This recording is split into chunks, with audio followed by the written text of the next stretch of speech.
What's up, everybody? It's Dom Farrow here on the Arthur Moats YouTube channel with another episode of Turf Watch. Today we're going to be talking a little bit about the Week 5 matchup versus the Cowboys and looking forward to the Steelers-Raiders matchup this coming Sunday. Now, I don't know about you guys, but I am still tired from this past game. It was the longest day of NFL football since the 80s, I believe. It started at 9 a.m. in London, and it finished near 1 a.m. in Pittsburgh, where the Steelers, unfortunately, took their second loss of the season to the Cowboys on a dagger of a play on the final drive for the Cowboys, where Jalen Tolbert scored, Dak Prescott threw a touchdown to him. This was not a pretty game. This is not what I expected at all coming into this one. If you would have told me the scores in this game would have been Connor Hayward and Pat Freiermuth, I would have told you you're crazy. If you would have told me that George Pickens would have yanked somebody's head off and would have been playing 50% of the snaps, I would have said the same exact thing. All in all, it was pretty disappointing games. Fields, the numbers didn't look good. 15 for 27, 131 yards, 2 touchdowns, which at least we got the points there. But man, just could not get anything going in this game. I think the most frustrating part was that you got 3 turnovers in this game and you could not score off of any of them. Dak Prescott, I don't think looked that good. CeeDee Lamb didn't dominate. I don't understand what happened in this game. I think it was very, very similar situation to when the Steelers played the Colts in Week 4. Kind of just self-inflicted mistakes here that just killed the team, I think. And there's just a lot of things, but for me, it all comes back to George Pickens. I'm really just not liking what I saw from him on the field and even off the field today, speaking with the media, just not seeming to take blames. I don't know what it is with receivers. There's always drama with them, but if you're going to give the drama, at least with AB, you had absurd production. You had the numbers to back it up. Pickens is just not there. We know he's a talent. We know he's a freak of nature, but it's just been disappointing, especially the way that he's been acting. Hopefully, what Tomlin's doing with these snap counts will maybe get his head back in shape, but we've seen this for the last 2 years. He's just a different guy. He's about himself. He wants the ball. I respect that. You saw the tape on his face. He's always open, so we think so. But man, I just hope they get something going here soon. So now I think the question is it Fields or Russ? And personally, I want to see Fields keep going. I don't think Russ adds a whole lot more. I don't think he gives this team a whole lot many more wins this season if he starts from this point on. I do understand there's the leadership, the factor that he's been there before. I just think Fields adds so much to the offense. I've been saying it all year. The ability that he has to run, I think, makes this offense just a little bit different than the Matt Canada offense than we saw last year. Right now, it's not looking a whole different, but at least you have that factor from Justin Fields. Like I said, it wasn't pretty in this one, but I want to see him get some more shots. 3-2 right now. I think they should be 5-0, but 3-2 is still pretty good. Tied for first in the AFC North with the Ravens, who I personally think look like a juggernaut right now. I think they're, in my opinion, the best team in the league right now. Chiefs, obviously, great team. Bills, great team.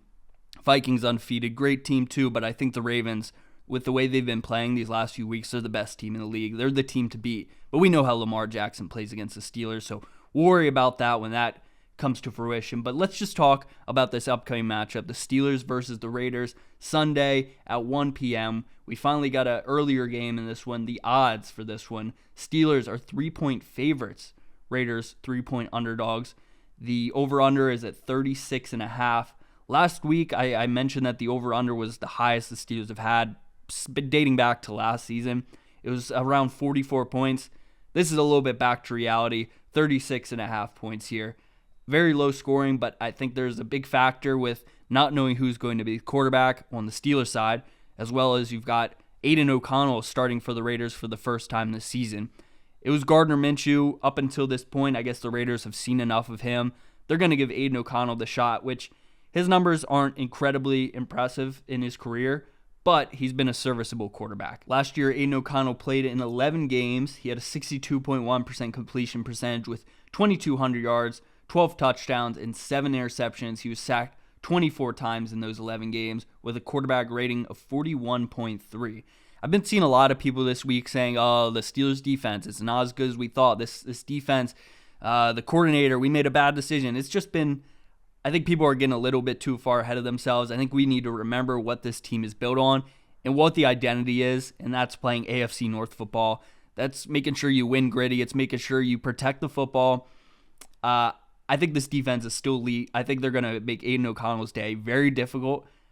I think it's going to be a low-scoring game. I think the under is easily in play here at 36.5. As for the spread, -3, like I said, it's AFC North football. It's always going to be close, so it's going to be around that. Mike Tomlin likes to keep these games close. He likes to make sure that this team just stays in it up until the very end. I know it's very frustrating at times. It was last week, especially when at the end they lose the game. They lose that lead in the final seconds.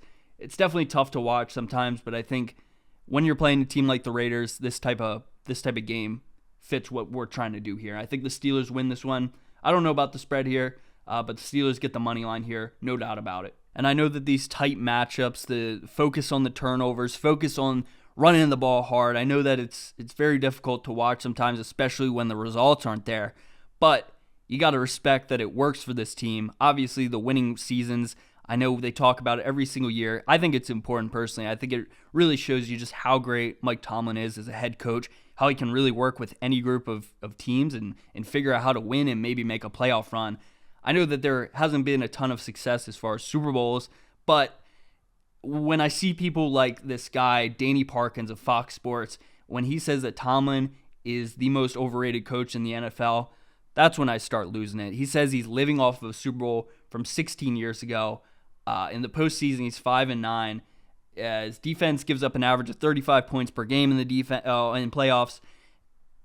I don't like the disrespect here. There are points that he's making, but it doesn't tell the full story. He's missing a lot of context here about how these teams were built and really who they were going up against. It reminds me of the Michael Jordan era. You had fantastic players, you had fantastic coaches, but teams were winning because there was so much dominance. You go from the Tom Brady era to the Patrick Mahomes era. Mike Tomlin's just in the middle of this, and I think he's done a fantastic job. We've gotten the Super Bowl. He's been to 2. We'd love to see 3. We'd love to see 4. We'd love to keep it rolling, but right now it's just the fact of the matter of the NFL. These some super dominant eras back to back, and Mike Tomlin just happens to be part of it. I don't really agree with the fact that he is the most overrated coach in the NFL. Just the fact that he's been here for so long, you can't call him the most overrated when there's so many guys who don't last a year or 2. And Mike Tomlin continues to impress. He continues to lead these new groups, continues to lead younger groups of people, it seems like every year, and he still finds a way. Steelers are 3-2. They're cruising along. I love what their chances this week up against the Raiders.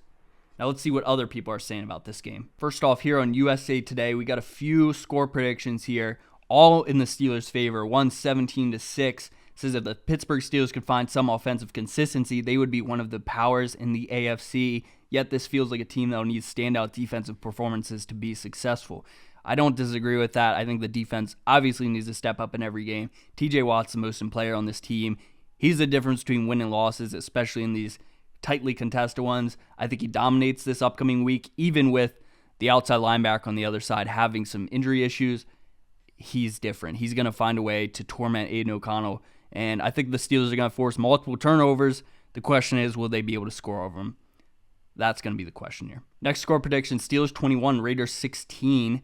Said Las Vegas season on the brink of collapse. The Steelers lost a tough battle to the Cowboys and have an imminent quarterback controversy on their hands.